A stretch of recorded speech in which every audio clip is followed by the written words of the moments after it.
Assalamualaikum warahmatullahi wabarakatuh. Waalaikumsalam warahmatullahi wabarakatuh. Udah share screen belum ya? Tunggu share screen dulu.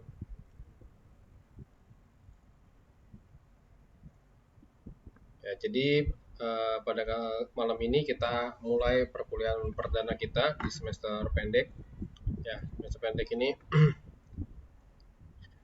cepat ya. Jadi satu pertemuan dianggap dua ya gitu ya. Kalau salah seperti itu hitungannya. Jadi makanya cepat waktunya. Nah, di mata kuliahnya itu pengujian keamanan sistem informasi ya.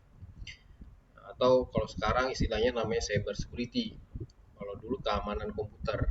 Ya, cuman ya namanya itu aja, namanya beda, cuman uh, pembahasan itu aja. Nah, mungkin disclaimer dulu ya. Jadi apa yang akan kita pelajari di keamanan sistem informasi atau cyber security ini? Jadi yang harus kita pelajari di sini adalah bagaimana kita membuat sebuah sistem ini yang aman. Ya, jadi bukan hanya kalian bisa membangun sistem, tapi juga harus bagaimana sistem ini menjadi aman. Nah, jadi poinnya seperti itu. Nah, yang jadi masalah dari tahun ke tahun, ya, dari angkatan per angkatan, rata-rata mahasiswanya ngebangun aja belum bisa, apalagi ngamanin. Nah, itu kendala. Karena harusnya ketika belajar cyber security, kalian tuh harus minimal bisa jaringan, minimal bisa program, minimal bisa administrasi server gitu. Atau serendah-rendahnya ya sudah mengerti tentang jaringan gitu. Ya karena nanti kita akan membangun sebuah infrastruktur. Nah, infrastruktur ini harus diamankan atau nanti harus kita buat simulasi harus diserang misalnya atau di attacker gitu. Jadi yang hal utama adalah membangun infrastrukturnya dulu. Harus sudah bisa membangun infrastrukturnya, membangun sebuah sistemnya, baru sistem tersebut kita tes ya, kita tag. Nanti setelah hasil dari tes, baru kita hardening namanya. Kita proses patching, apa aja celah, apa aja lubang yang ada di sistem kita, seperti itu. Oke, nah itu arah belajar kita. Nah, jadi untuk outline-nya di sini saya menyiapkan pertama ada pendahuluan ya. Yang tadi pendahuluan itu yang tadi. Yang kedua ada ancaman keamanan pada sistem berbasis komputer.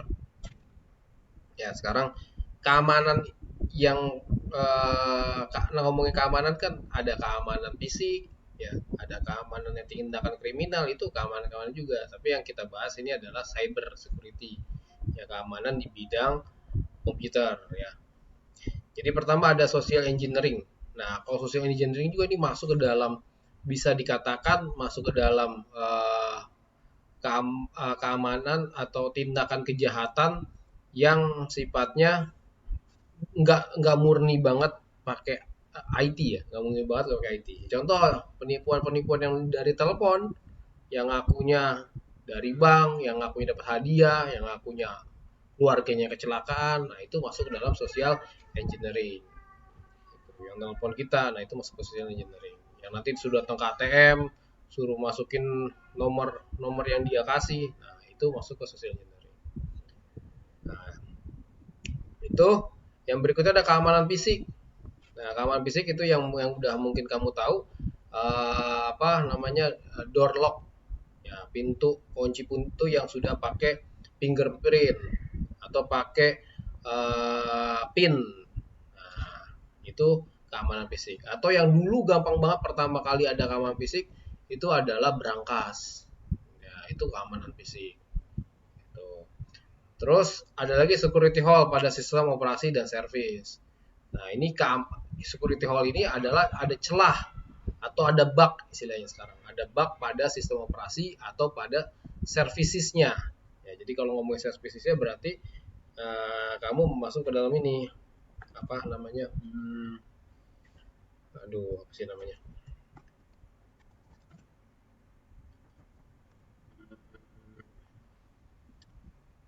Nah, ini nih, ini jadi control panel.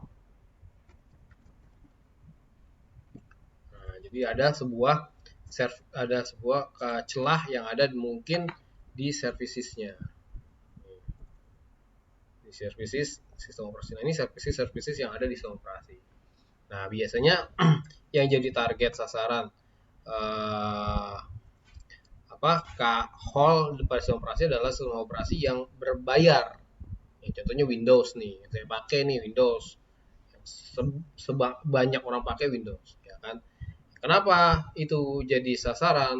Ya, karena dia sifatnya proprietary atau sifatnya ada yang punya. Ya, sifatnya ada sebuah perusahaan. Nah, kalau kita ngomongin sebuah perusahaan berarti si software tersebut adalah closed code. Codingnya tertutup, hanya orang-orang perusahaan tersebut yang bisa ngelihat gitu. Berarti hanya Microsoft yang bisa ngelihat codingan Windows. Nah, jadi orang semakin tertantang untuk nyari kelemahan atau nyari bugnya, ya, karena dia tidak dikasih tahu codingnya. Nah, nanti dicari tahu yang namanya sekarang istilahnya reverse engineering. Ya. Nah, ada social engineering, ada ini reverse engineering. Reverse itu jadi melakukan coding secara kebalik gitu. Bukan yang coding sebenarnya, dia mencari celah dari sebuah sistem atau sebuah aplikasi bisa, sistem operasi bisa, services bisa. Gitu. Yang akhirnya kalau sudah dapat nanti bisa ya, pokoknya tindakan cracking itu tindakan yang dilakukan oleh reversers ya, orang-orang yang reverse aplikasi atau sistem operasi. Seperti itu. Jadi dia memanfaatkan hole yang ada di sistem operasi tersebut. Jadi memang istilahnya bukan karena si OS-nya celahnya dirusak, tapi memang OS-nya mempunyai hole, ya, mempunyai lubang gitu yang bisa disusupi sama kita. Nah, seperti itu. Terus serangan pada jaringan. Nah, kalau ngomong serangan jaringan ini banyak. Yang paling gampang nih, ini walaupun kita di awal mata kuliah, yang paling gampang begini. Saya gambarkan aja, saya pakai pen.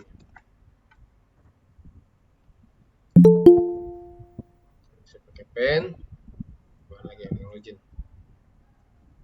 Nah, jadi saya pakai pen.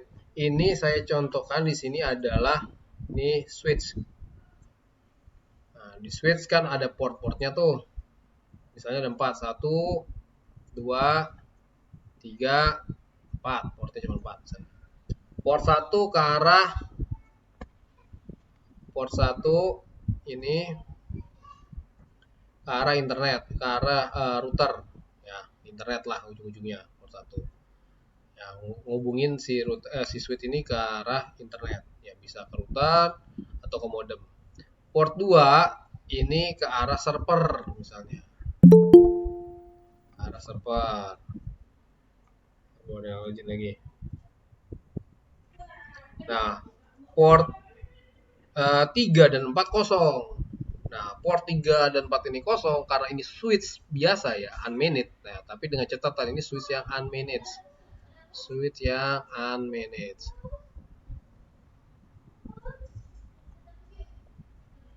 Switch unmanaged apa? Switch yang biasa, switch yang murah, ya 100 ribuan. Nah, itu switch unmanaged. Nah, ini kita yang kosong ini kita tinggal pakai kabel ya, berarti ukuran cuma sejengkal aja. Nanti dipasang nih kabel UTP-nya nih, yang ya tentunya udah dikerimping ya portnya. Nah, ini tinggal begini doang nih. Nah ini yang disebut nanti akan jadi looping. Ya, jadi ini nanti akan jadi looping. Jadi dia akan looping ini. Nah, akhirnya koneksi ke server ini tidak bisa. Jadi kalau servernya nggak bisa connect internet karena terjadi looping di sini. Nah, gitu. Jadi kenapa bisa kita tahu ini bisa looping? Ntar saya login ada yang ini. Oh nggak ada. Kenapa bisa terjadi looping seperti ini? Karena prinsip kerjanya dari jaringan itu ada source, ada destination. Source destination ini nanti akan melakukan bolak-balik. Gitu. Ada kalanya si source ngirim, ada kalanya si source nanti jadi nerima dari destination.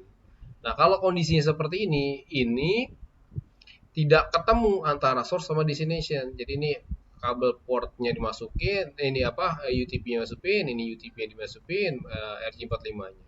Sehingga dia tidak nemu mana source pas destination. Nah, ini akan melakukan looping. Nah, nanti akibatnya si server ini akan mengalami destination unscrable. Jadi tidak menuju ke tujuannya, yaitu destination tujuannya tidak terjangkau. Gitu. Nah, itu salah satu tindakan ya penyerangan terhadap jaringan. Nah, itu sangat simpel tapi efeknya luar biasa. Makanya kita di Cisco sudah belajar yang namanya STP.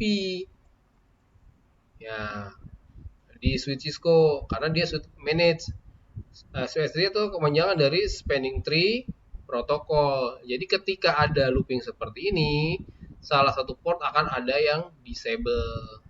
Itu. Jadi tinggal source ketemu destination-nya nggak ketemu, udah source doang, akhirnya mati dia jadi sendiri gitu ya, jadi standalone gitu, nggak muter-muter terus, nggak nemuin destination-nya muter-muter, akhirnya udah dia jadi port yang enable atau port yang aktif satu, yang satunya lagi dia akan melakukan disable atau penonaktifan. Nah, karena sudah ada keamanan di sini yaitu STP. Ya, STP atau RSTP ya. Kalau RSTP rapid berarti yang terbarunya dari teknologi STP. Seperti itu ya. Jadi keutamaan kalau kita pakai switch maintainable, nah ini ada fitur STP yang jadi tidak ada kondisi seperti ini, kondisi looping seperti ini. Itu karena dicegah sama si STP seperti ini. Oke, bisa dipahami ya. Oke, berikutnya ini ada DOS attack. Ya, denial of services artinya DOS itu. Jadi denial of service ini melakukan serangan, ya intinya melakukan serangan dengan cara membanjiri, ya membanjiri paket data. Tadi balik lagi ke sini, maksudnya gimana? Maksudnya ketika ini ada server tadi, nah ini kondisinya di sini ada nih, ada connect komputer. Nah, dia melakukan DOS, ya denial of services. Nah, jadi seolah-olah dia mengirimkan sebuah file data yang jumlahnya banyak. Nah, jadi file data yang punya banyak, sehingga memori yang ada di switch ini, masih ingat yang ada namanya CAM ya content address table media, ya, CAM itu, yang punya ada di switch. Nah, jadi intinya dia memori yang ada di switch ini penuh. Nah, akibatnya nanti sama kayak tadi, akibatnya si servernya lumpuh gitu. Ya, yang servernya tadinya bisa, ini ada services web server atau ada data center, misalnya data, akhirnya tidak bisa diakses. Jadi ini misalnya ke arah komputer lagi gitu. Jadi komputer ini nggak bisa ngakses ke sini karena dari sini dibanjiri data untuk menyerang si servernya ini. Gitu. Ya, jadi ada nanti toolsnya untuk ngedos ya. Jadi dia tinggal ngejalanin toolsnya, tinggal dia aktifkan berapa paket atau berapa ribu paket yang nanti akan dikirim, sehingga si server ini servicesnya akan down. Gitu. Jadi misalnya dia ada web server, jadi mungkin nih kayak Upi kan dia guru ya, Upi ya, kan pernah ujian online. Nah, ujian online atau pernah nggak dulu kalian mungkin ada yang daftar PNS gitu kan, itu serentak. Nah, pernah ngalami servernya down ya. Ya karena tadi diakses secara berbarengan ya, dan data yang dikirimkan besar, akhirnya server down. Itu kan normalnya seperti itu, downnya jelas kalau dia dikirim ya dikirim. Tapi kalau ini downnya karena satu orang jadi seolah-olah nih ada ribuan orang yang melakukan pengaksesan terhadap si server ini. Ya, bukan hanya mengakses tapi mengirimkan sebuah paket ya. Jadi akhirnya web servernya down. Nah, seperti itu. Cara kerja secara singkat tentang DOS ya, denial of services. Nah, berikutnya lagi serangan via aplikasi berbasis web. Nah, ini macam-macam sifatnya. Ada yang dari memang udah ada hole-nya dari si aplikasi webnya. Ya, jadi codingannya nih bagian programmer sekarang bukan hanya bisa ngebangun sebuah program, tapi juga harus bisa mengcoding program dengan aman. Itu. Ya biasanya sih program-program yang tidak aman itu program-program yang natif, masih belum pakai framework. Nah, kalau pakai framework itu udah ada standar keamanannya biasanya dari CI atau dari Laravel. Nah, itu ada standarnya sehingga lebih aman dalam struktur programnya, dalam library-library-nya. Beda dengan kalau natif. Natif kalau kita ngoding secara natif, kita buat sendiri library-nya, kita buat sendiri standar keamanannya yang kita buat gitu. Sehingga rentan terhadap serangan dari aplikasi web tersebut. Gitu. Berikutnya ada Trojan, backdoor, rootkit, keylogger. Nah ini nih sebenarnya mirip-mirip ya. Jadi Trojan itu ya virus sebetulnya. Virusnya ya ditugaskan untuk apa? Misalnya untuk memperbanyak diri. Gitu. Atau ada juga yang ditugaskan untuk mendownload. Ya, jadi kok kuota saya habis terus sih? Nggak taunya di handphonenya ada Trojan yang tugasnya adalah download terus. Nah, ada yang segitu. Ada yang tugasnya memperbanyak diri. Kok ini ada file kalau dulu tuh sering ada file apa namanya shortcut. Kok ini banyak shortcut? Nah, itu berarti Trojan. Ada lagi backdoor.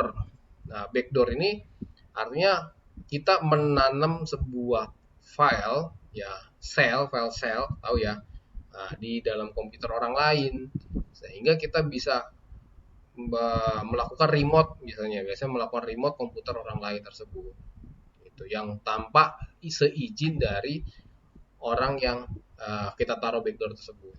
Nah, itu backdoor. Jadi sifatnya bisa di remote atau bisa sifatnya ngintip ya, ngintip ngintip program-program apa aja yang ada di komputer atau di apa namanya server target kita. Itu backdoor. Nah, rootkit sama. Rootkit itu artinya ya kita menaruh sebuah program ya di komputer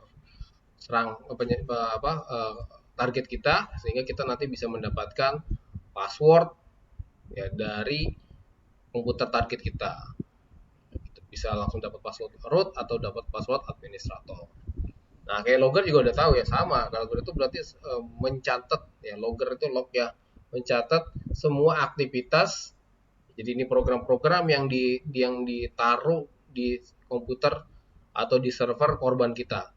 Ya, jadi kayak logger berarti dia akan mencatat semua aktivitas dari komputer si targetnya. Misalnya saya ngetik di sini atau saya buka di Google Chrome saya ini aplikasi ini website ini ya nanti akan tercatat. Ya, apalagi kalau saya buka misalnya internet banking gitu. Nah, itu akan tercatat di keylogger. Nanti orangnya yang naruh keylogger bisa dapat informasi-informasi tersebut. Ya.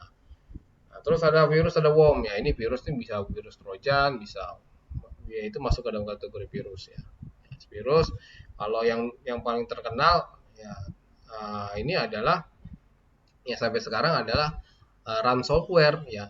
Ransomware ini paling terkenal sampai sekarang. Jadi si virus ransomware ini ya dia kerjanya adalah melakukan enkripsi. Ya, artinya kalau segampangnya melakukan penyanderaan terhadap file-file aplikasi Office. Ya, bisa Excel, bisa PowerPoint, bisa Word. Nah, jadi dia melakukan sebuah enkripsi, ya, terkunci. Akhirnya yang punya file tersebut atau punya file Excel misalnya, itu tidak bisa membuka. Nah, itu salah satu jenis virus yang sampai sekarang lumayan juga nih sebagai ancaman itu. Jadi saya pernah ada di salah satu rumah sakit di Jakarta, ya itu PC-nya ya PC-nya itu PC adminnya terkena ransomware.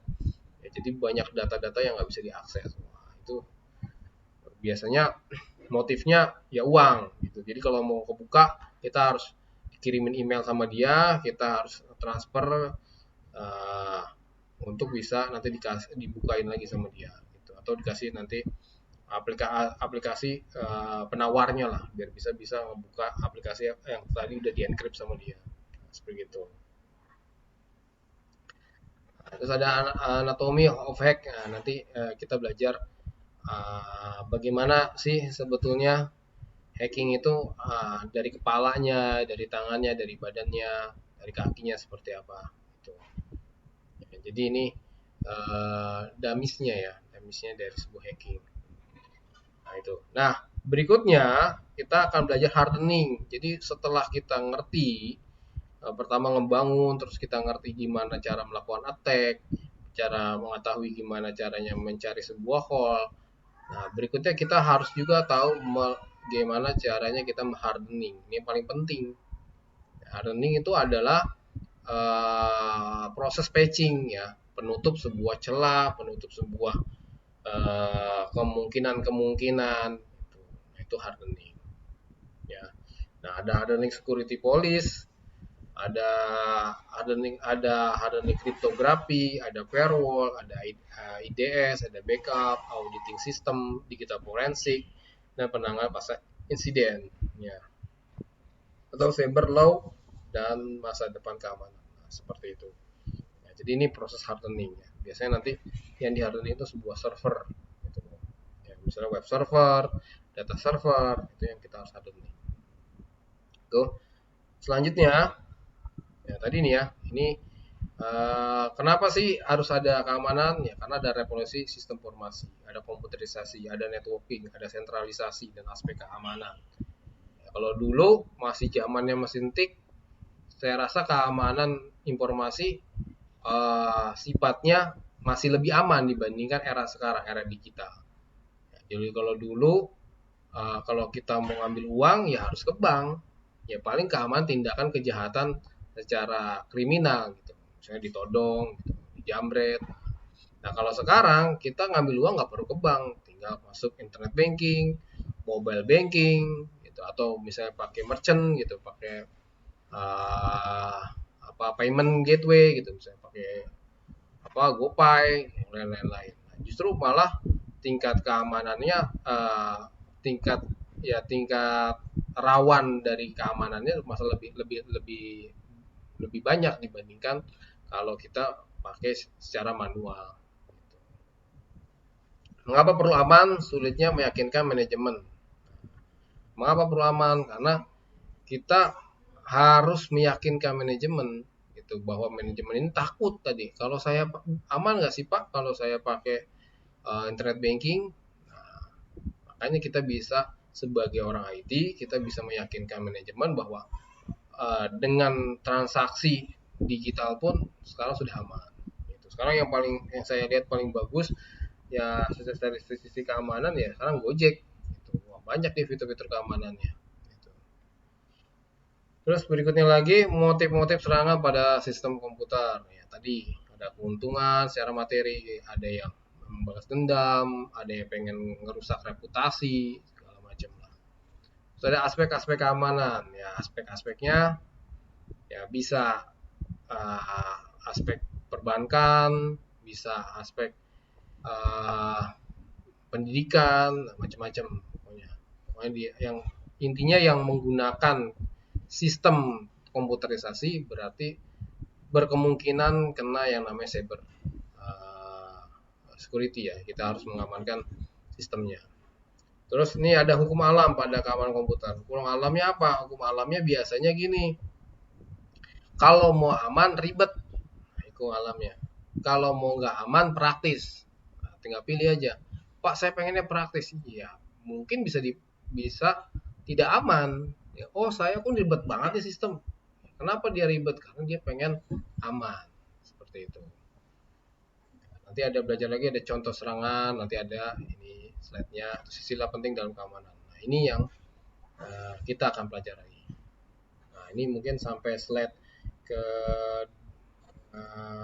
ini ya, sampai ketiga lah hari ini. Nah berikutnya mengapa perlu aman? Nah tadi ya, resiko kerugian finansial, resiko kerugian kerahasiaan, resiko kerugian harga diri dan lain-lain. Jadi zaman sekarang ini memang harus aman, dan di Indonesia ini jarang sekali orang keamanan rata-rata orang developer semua orang Indonesia, jago semua ngebangun, tapi belum tentu juga jago dalam mengamankan sistem yang dibangun. Gitu. Jadi kenapa perlu aman? Ya kita harus ngejaga sistem yang kita udah bangun. Terus motif-motif serangan apa sistem komputer? Ada politis, ya ada juga kan ada yang sekarang nanti 2024 tahun politik. Nah, itu serangan bukan hanya serangan dari dunia nyata, tapi jadi dunia maya pun atau dari internet pun pasti gencar. Itu ada calon pasangan presiden misalnya atau gubernur. Nah, nanti pasti ada yang melakukan tindakan-tindakan yang atau oknum tindakan yang untuk menjelekkan dari apa namanya lawan politiknya seperti itulah. Seperti itu pasti kamu juga udah tahu. Jadi ada lagi finansial tadi. Ada ya kalau finansial biasanya yang lebih ini adalah carding, ya penggunaan kartu kredit. Nah itu bisa hati-hati yang sering menggunakan kartu kredit. Itu masih ada kerentanan di sana. Terus ada lagi dendam, sakit hati. Ya, ini ya secara personal lah ini. Ada lagi cuma iseng, banyak ya iseng. Sekarang banyak anak-anak muda, anak SMK bahkan ya sudah bisa lah melakukan hacking. Terus sebagai pekerjaan atau cracker bayaran. Nah, ini ada pekerjaan. Nah, kalau ngomongin pekerjaan ada pekerjaan pentester itu juga pekerjaan ya. Jadi kerjanya dia hacking tapi dibayar, tapi legal gitu. Nah, artinya memenuhi sebuah perjanjian antara orang yang hire dia untuk ngecek sistem keamanan sistem yang dia buat ya untuk ngecek sistemnya bagus apa enggak, aman enggak. Itu ada yang legal, ada yang mungkin yang ilegal, yang cracking, yang melakukan reverse engineering. Nah, itu yang ilegal dan lain-lain. Nah, berikutnya ini ada aspek-aspek keamanan. Yang pertama ada confidentiality atau informasi data hanya bisa diakses oleh pihak yang memiliki wewenang. Ya, datanya confident ya.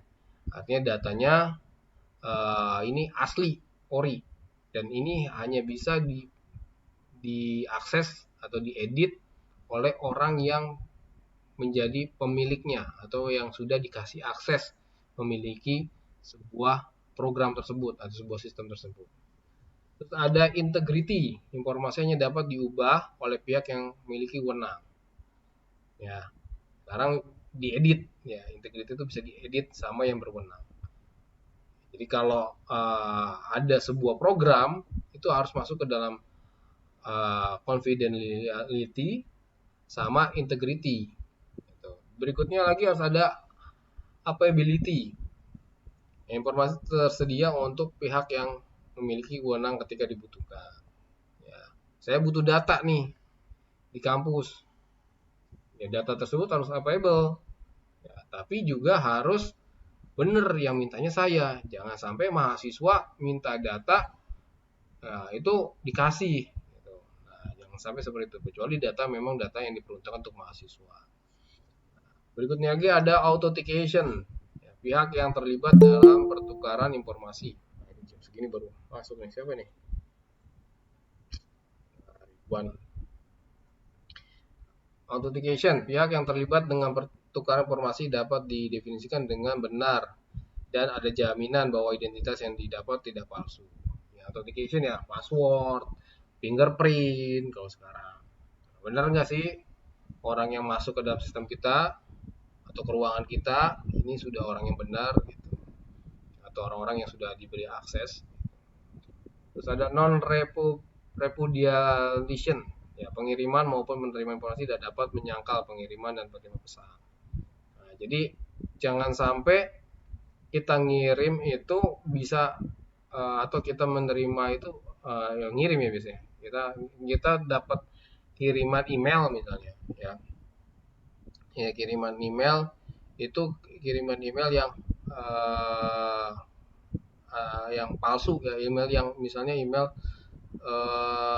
yang berisi sebuah virus gitu. Nah, terus kita bilang ke orang yang ngirim, oh ini kamu ngirim ini email ini, nah dia nyangkal nih. Nah, itu kita bisa telusuri itu bahwa itu bener nggak dia yang ngirim. Gitu. ya, karena emailnya mengandung virus gitu kan. Nah, itu bisa kita uh, apa namanya, kita bisa perlihatkan gitu yang ngirim dia atau enggak. Nah, kalau sekarang ada yang namanya digital signature ya, jadi nanti dia akan menandain bahwa benar yang ngirim data ini adalah orang tersebut. Nah, nanti ada toolsnya ya, PGP namanya ya. Nah, nanti kita pakai metode, bukan tools ya, ada pakai metode PGP. Nah, nanti kita bisa tahu bahwa yang ngirim itu beneran dia atau bukan. Atau nanti kita bisa encrypt filenya, nanti yang terima itu bisa melakukan decrypt filenya. Nah, seperti itu ya. Nah, itu yang kita pelajari di awal-awal. Nah, sekarang biar nggak tercecer-cecer, saya langsung buatkan tugas saja.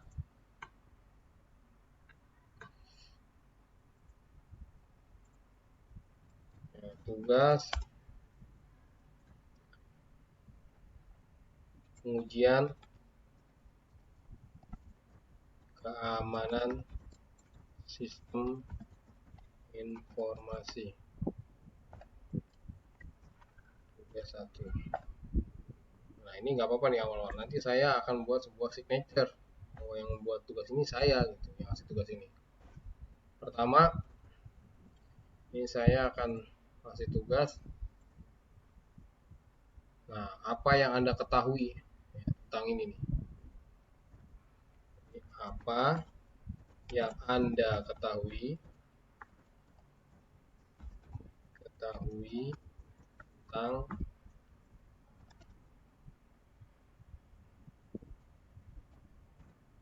satu,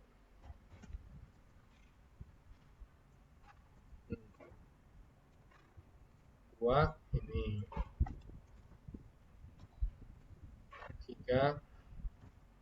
Nah, yang Anda ketahui, oh ya, yeah, ketahui tentang keamanan pada sistem informasi. Keamanan pada sistem informasi. Terus security hole. Terus lagi ada serangan pada jaringan, ada DOS attack, ada serangan via aplikasi web, serangan Trojan.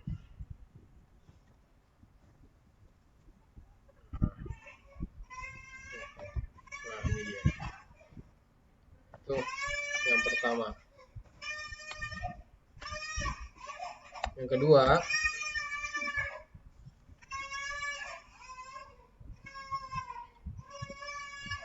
nah,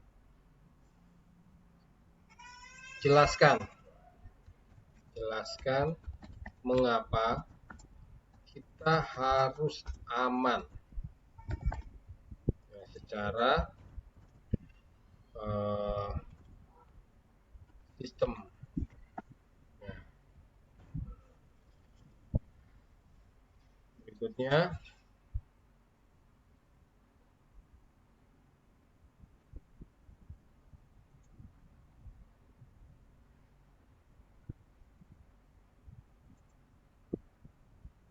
ya,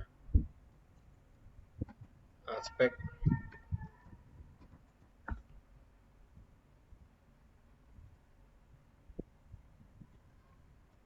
jelaskan maksudnya dari aspek keamanan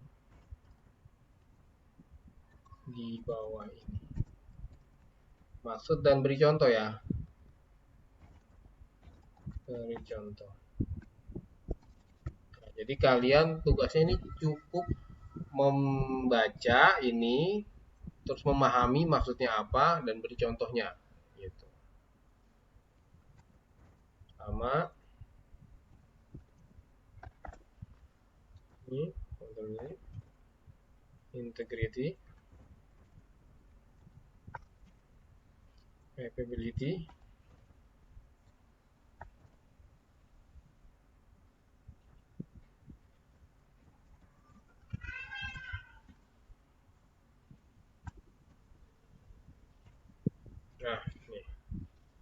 Oke, 3 aja dulu.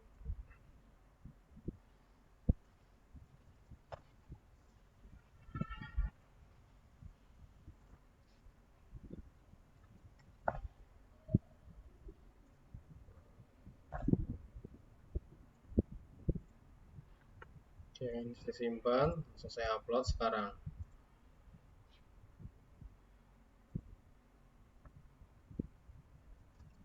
Keamanan informasi.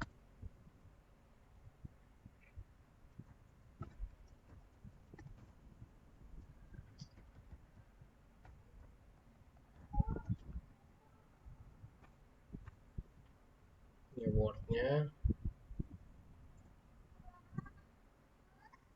ini PDF-nya.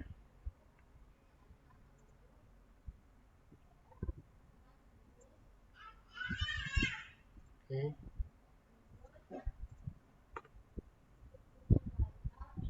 Ini langsung saya, ini tugasnya.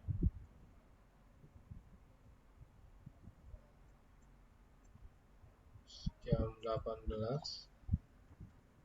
Jam 20 aja, jam 20.00 sampai hari Jumat, Sabtu dah. Tuh, Sabtu. Sampai jam 20.00. Jangan sampai telat. Ini saya juga nggak telat nih. Saya tambahkan nih upload.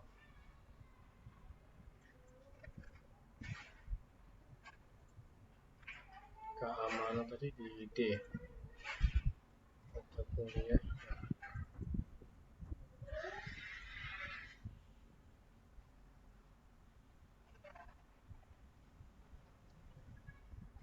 Oke. Simpan tugas. Terus di sini ada materinya. Materinya yang tadi ya. Yang tadi saya ambil materi sini dari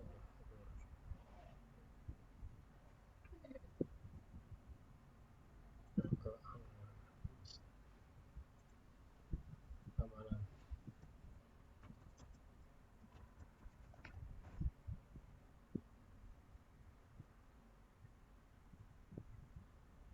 Oh, ada. Saya upload dulu.